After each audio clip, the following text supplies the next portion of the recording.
Oui, quand on me demande ce que la Bible représente pour moi, je dis toujours, le plus simplement possible, l'essentiel.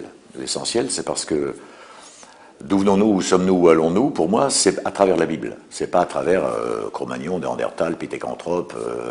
Ça représente l'essentiel et c'est un livre de vie, surtout. Voilà. Et quand on en parle, comme encore une fois, je le fais toujours, c'est-à-dire simplement avec des gens qui sont censés ne pas savoir vraiment de quoi il s'agit, mais qui sont intéressés, il faut y aller doucement. D'abord, il y a des choses qui sont vraies, des choses qui sont vérifiées. Alors ça intéresse toujours les gens. J'en reviens toujours à ça. Je parlais à des gens qui ne savent pas ou qui savent un peu moins que moi, mais qui ont envie de savoir. Il y a des choses qui sont vérifiées historiquement.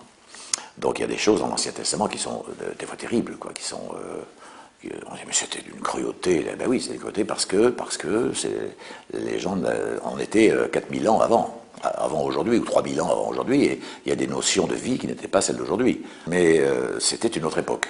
Il n'y avait pas ce message que nous avons reçu, et qui, moi, dirige ma vie, et qui, à mon avis, donne aux relations, je dis bien à mon avis, parce que j'y vais doucement pour ne choquer personne, parce que j'ai envie de ne choquer personne, ni aucune autre religion, et qui, à mon avis, donne à la vie entre les gens une qualité exceptionnelle, c'est le message christique.